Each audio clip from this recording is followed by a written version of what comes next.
The Baltimore Ravens are 4-2. The Tampa Bay Buccaneers are 4-2. But outside of their records being the same, these two teams are very different.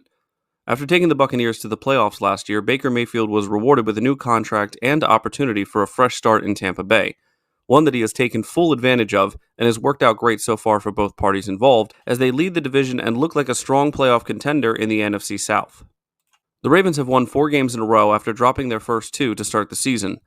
While the Ravens' defense has been great against the run, stopping the opponent's passing offense has been their Achilles heel.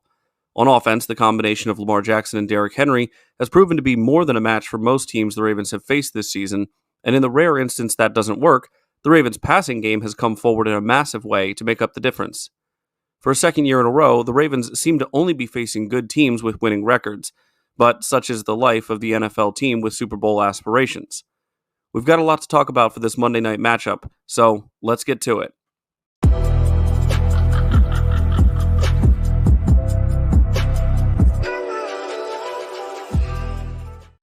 Welcome in, everyone. This is Jordan with Ravens Flash Report. Go ahead and like the video if you're looking forward to this Week 7 reunion between Jackson and Mayfield.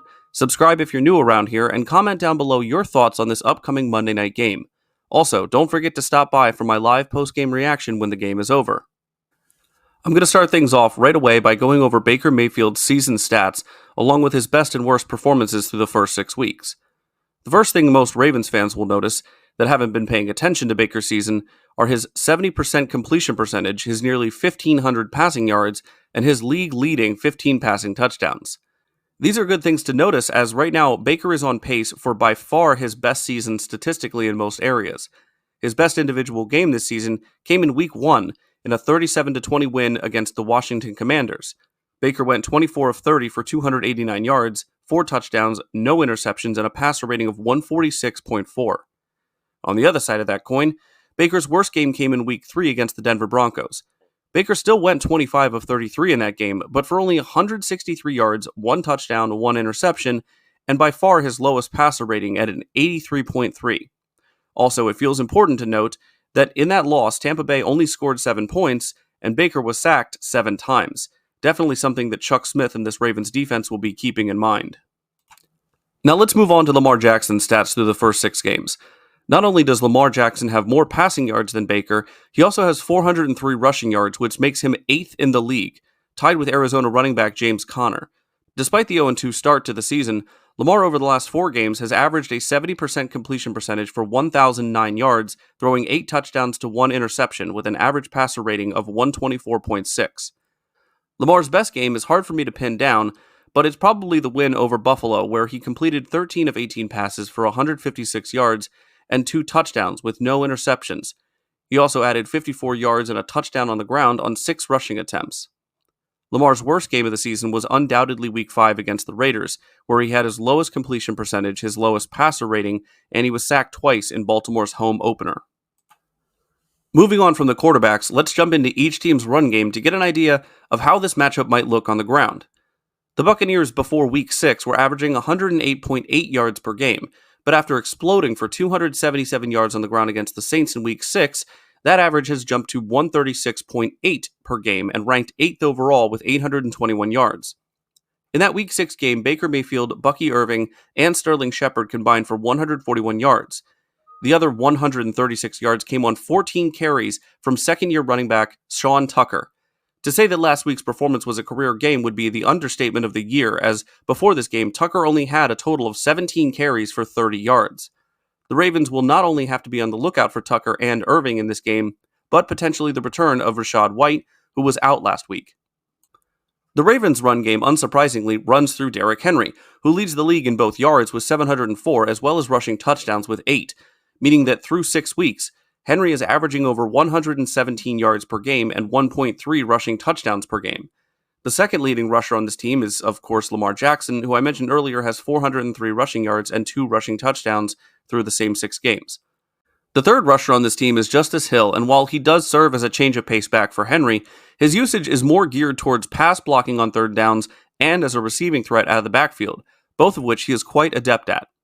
It's no secret that the Ravens' run game is the best in the league, but the combination of Jackson and Henry is not only off to a historic start, projecting right now to run over 500 times for more than 3,000 rushing yards between them this season, It's also what makes this Ravens offense one of the most difficult to prepare for and play against. With that said, let's dig into the Tampa Bay Buccaneers pass catchers, led by one of the best wide receiver duos in the league right now, Chris Godwin and Mike Evans. Godwin has started off the year benefiting the most from Mayfield's great early season play, with his numbers putting him in the conversation with players like Nico Collins and Jamar Chase. Both Godwin and Evans have 5 touchdowns apiece and have combined for 50% of Baker Mayfield's targets, as well as 821 receiving yards, which is about 55% of Baker's passing yards. While there are other receiving options on this Buccaneers team, like tight end Cade Otton and running backs Rachaad White and Bucky Irving, this passing game lives and dies with Godwin and Evans.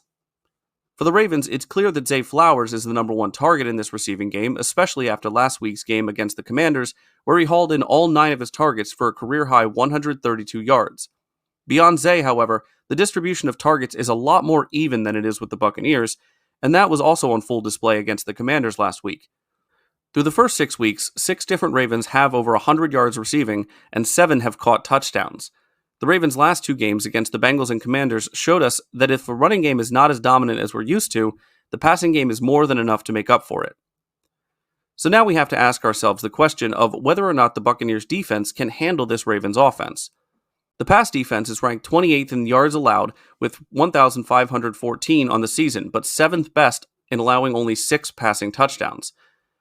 I wouldn't say that this Buccaneers secondary is scary, but they have a number of talented corners and safeties that can make plays on the ball, so I'd like to ask the Ravens pass catchers to not let any more passes bounce off their hands in this game if possible. When it comes to running the ball, Tampa Bay's defense had a rough start, allowing an average of 137 yards per game, but has gotten better over the last 3 games, allowing just 89 yards per game. The 2 most obvious issues they face against this Ravens rushing attack is that they've allowed 8 rushing touchdowns through 6 games, as well as allowing teams an average of 4.7 yards per carry, which has them ranked 24th in the league. With Derrick Henry averaging 5.9 yards per carry and Lamar averaging 6.3, it could be a very long day for Tampa Bay fans. The Ravens defense has not played well against the pass this year, ranking in the bottom third of most categories, but against the run, they are by far the best in the league, allowing only 354 yards through 6 games and 5 rushing touchdowns. Tampa Bay had good rushing stats last week, but will find a much more stout front facing them this week as Baltimore allows a mere 3 yards per carry to opponents. The Buccaneers offense has been a bit inconsistent themselves, and despite the beating that they put on the Saints with no Derek Carr, Baker Mayfield threw 3 interceptions on the day. Giving the ball away to this Ravens offense, especially with a short field, is something that they cannot afford to do. These teams have great players on both sides of the ball, so I wanted to highlight a few from each team that I believe will be difference makers in this game that could either make a game-defining play or simply be impactful all game. Wide receiver Rashad Bateman and tight end Mark Andrews. With Lamar Jackson, Derrick Henry, and Zay Flowers being the most obvious and immediate threats in this offense, the additional production of Andrews and Bateman could be what put this Ravens team over the top in this game. Over the last 2 games, they've combined for 15 receptions on 21 targets for 250 yards and 2 touchdowns. The way these guys have been blocking and getting open for Lamar in this offense is what makes it so well-rounded and scary, and I expect another solid game from both of these guys on Monday night. Cornerback Brandon Stephens and cornerback Nate Wiggins. Now, these guys have not been as solid as my offensive difference makers over the last 2 weeks, with each having a passer rating against them of just over 100.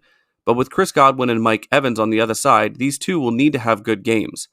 I don't know if they will always be lined up this way, but I'd prefer to have Wiggins on Godwin because of his speed and Godwin's yards after catch ability.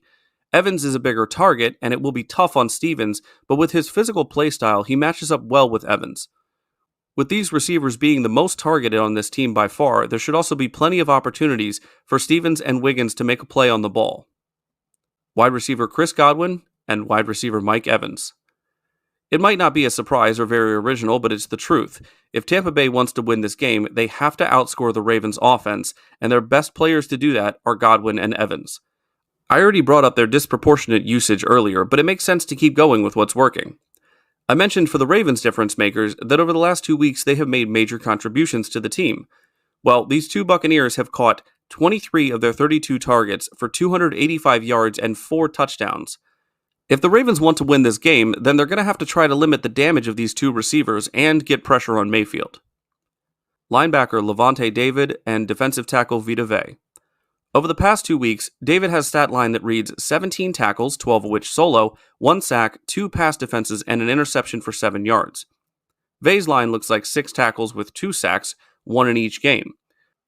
Both of these players are going to be critical in slowing down the domination that Derrick Henry and Lamar Jackson are going to try and put on this Tampa Bay defense with the run game.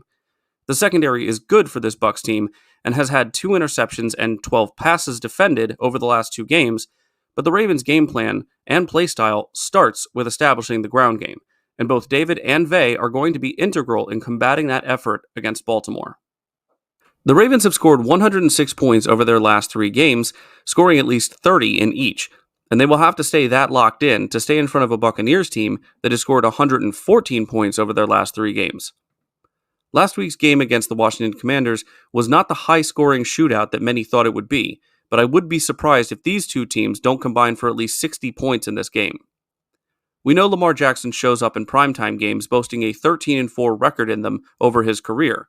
He has also been a menace against NFC teams as a starter with an insane record of 22 wins and only 1 loss. For all those reasons, I have the Ravens winning this game 35-28. I wouldn't be shocked if that score was reversed in all honesty, but this Ravens team seems extremely focused and firing on all cylinders offensively over their 4-game win streak, and I'm hoping that continues on Monday night. Remember to join me live right after the conclusion of the game to talk about the results and discuss what we saw in this Week 7 Monday night matchup. As always, guys, stay safe out there and go Ravens.